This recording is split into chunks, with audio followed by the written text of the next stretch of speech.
महाराज जी, आपके चरणों में कोटि कोटि प्रणाम। महाराज जी, आज इस शरीर का जन्मदिन है, इसे भागवतिक पद्धति से कैसे मनाओ?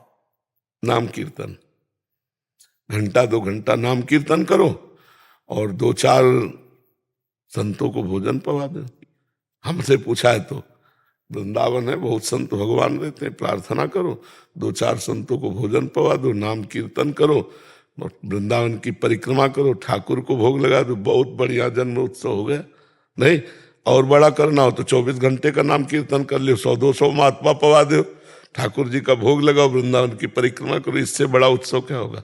ठाकुर जी की, राधा वल्लभ लाल की खिचड़ी सेवा और छवि सेवा मिली है। हाँ हाँ, बहुत बहुत सुंदर, बढ़िया। तो और संतों को पवाओ, संतों को जरूर, भगवान संतों के मुख से पाते हैं। जो भगवान नाम जापक संत हैं, अगर एक तरफ भगवान को भोग लगाओ, एक तरफ संत को, तो एक दिन खीर की यज्ञाहुति होती थी। राजा किसी अनुष्ठान को पूर्ण करने के लिए ऐसा, तो 2-3 भजनानंदी ब्राह्मण यज्ञ करते थे। एक दिन उनके मन में आया कि इतनी मेवा मिष्ठान की खीर जो है अग्नि भगवान को आहुति करते, एक दिन हम भी पाके देखे। तो पर्दा लगा दिया, बस केवल ऐसे बोलते स्वाहा, और आवाज पूरी गई कि पहरेदार को समझ में आवे, और इसके बाद सब तीनों मिलकर खीर पाए।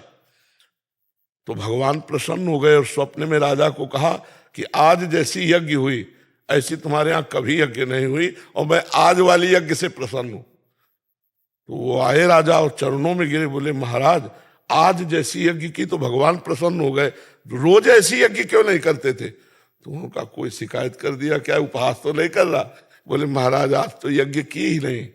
बोले तो, बोले आज तो हमने पाया है। उस दिन से उन्होंने अग्नि में आहुति दिवाना बंद करवा दिया और संतों को पवाने लगे।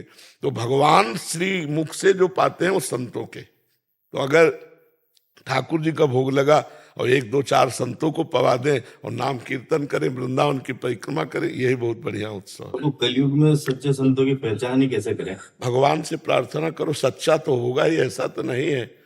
सृष्टि भगवान से प्रार्थना करो, वही मिला देंगे। वो तुमको भी जानते हो, सच्चे संतों को भी जानते हैं। ऐसा तो है नहीं कि सच्चे संत ना हो। तो हम सच्चे संतों के जानने के लिए अनंत भगवान से प्रार्थना करें। जब द्रवई दीन दयालु राघो तो साधु संगति पाइए, वो भगवान पहुंचा देंगे आपको। इसमें 2 बात महाराज जी, मान लो अपना गलत पैसा संत की सेवा में चला गया तो पाप बन जाएगा। हाँ बिल्कुल। अपन ने गलत संत को मैं गाड़ी कमाई के पवा दूं तो पाप। इसीलिए अधिकारी वो भगवान से प्रार्थना करे। और आपको सही बताएं, आपके हृदय में भगवान बैठे, अगर आप पूछोगे तो आपको दृष्टि पड़ते ही कह देंगे नहीं मत दो।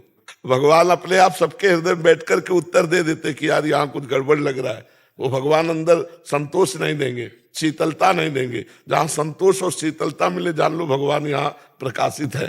प्रयास रूपी एक लक्ष्य है मेरा कि अगला जन्मदिन श्री जी के साथ निकुंज में मनाए, ऐसा एक भावड़ा मेरा लक्ष्य है। तो कैसे शरीर छोड़ के जाना चाहते हो क्या अगले जन्म? मतलब श्री जी को जल्दी पाना चाहते हैं। कुछ नहीं, ऐसा कुछ नहीं सोचना चाहिए। अपने को जितने दिन प्रभु इस भूमंडल में रखे, खूब डट के सेवा करनी, नाम कीर्तन करना, दूसरों को उपकार करना। काहे को हम जाए, हमको भेजा है तो हम कुछ करके जाए। यहाँ निकुंज में जब आपको बुलाना हो तब बुला लेना, नहीं हमें जो सेवा दी है उसे रात दिन हम आपकी सेवा मानकर करेंगे। हमको ऐसे जीना है यहाँ, हमें प्रभु ने भेजा है तो ऐसे भेजा है क्या, हम यहाँ कुछ करके जाएं, दूसरों को सुख दे के जाए, कि कोई हमारी याद करे, ऐसा हम करके जाए।